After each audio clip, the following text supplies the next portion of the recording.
Zeitgeist, from the German Spirit of the Age, is an immensely popular movie that can be viewed all over the internet. It has millions of hits and has extreme popular appeal, especially to those who are into a good conspiracy theory.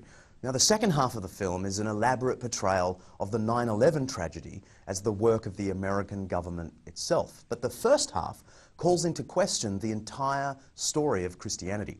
Centuries of Christian history are swept away as the narrator explains that the whole thing is one large myth.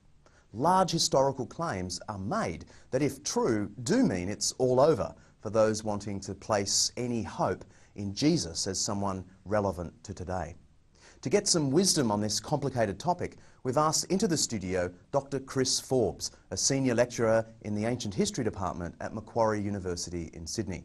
Dr. Forbes is a specialist in the history of Greek thought and religion, Alexander the Great, and New Testament history.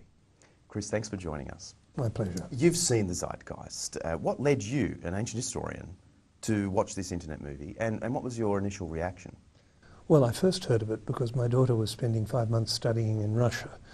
She was at St. Petersburg, and Christian friends of hers there were getting a really hard time by people making claims from the movie, and she emailed me and said, "What can you find out about it?"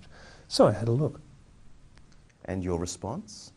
Well, I ended up almost laughing because the claims it makes are mostly wildly wrong and in some cases simply silly.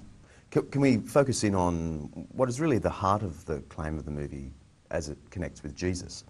And that is that the whole Jesus story of him being born right through to his crucifixion and resurrection is a mishmash of ancient mythologies. In particular, the mythology of the sun god of Egypt, Horus, we're told. Yeah, John, can I stop you there?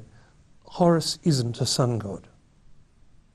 Okay, but the movie says that he is. Yes, it does, but he's not. What sort of god was he? He's the god of the sky. Ra is the sun god. Okay. That makes the connection between him being a sun god and Jesus being the son of God more difficult, doesn't it? I thought it was only a pun to start with. I mean, the Son of God, S-U-N-S-O-N, it's a perfectly good pun in English. Well, it's a fairly bad pun in English, but it doesn't work in Egyptian, and it doesn't work in Greek, and it doesn't work in Latin. It's just a pun. So leaving all that aside, yeah. The claims about this particular sky god then, Horus, are that he was born on December 25th, he was adored by 3 kings, he grew up, he had 12 disciples, he was crucified, and then he was resurrected. Well, that sounds like the Jesus story. It does, because that's what it is. But it's not the Horus story. Oh, by the way, you left out born of a virgin. Born of a virgin, indeed. Yes, except that his mother Isis wasn't a virgin. And there's no suggestion in the Egyptian sources that she was.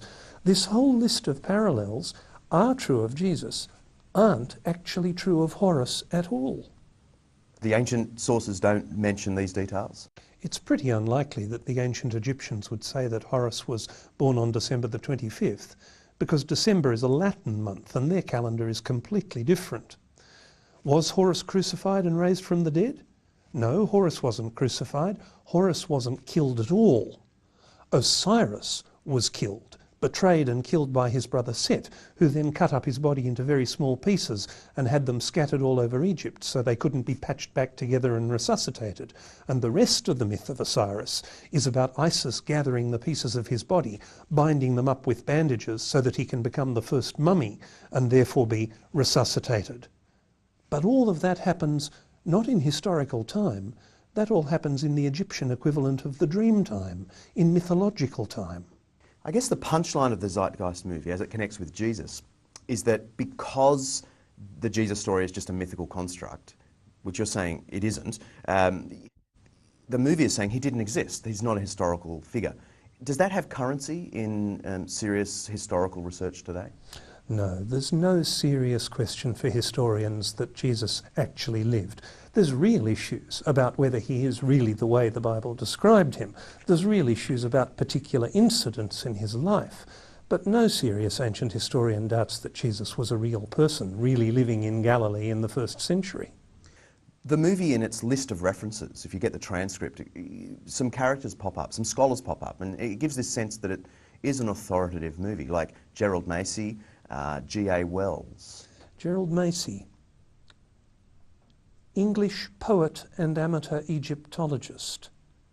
Not an expert, not an academic, not actually an historian at all. G.A. Wells, an academic, yes, professor of German literature, writer of popular books, trying to claim that Jesus is a myth.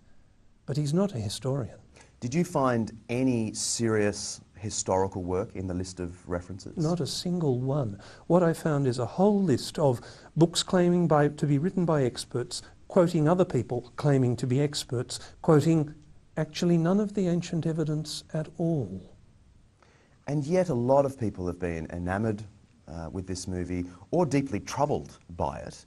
What is your advice to them? Can I be awfully blunt? Don't believe everything you see on YouTube. Given that this interview will also be on YouTube, have you got any further advice for them? Yes. Check references. Go looking for ancient evidence. If somebody claims something about Horus or Mithras or Dionysus, if they're only quoting another modern author, or in the case of Massey, someone writing in the 19th century, that's not good enough. What historians want to know is not do you quote historians, they want to know can you quote ancient evidence.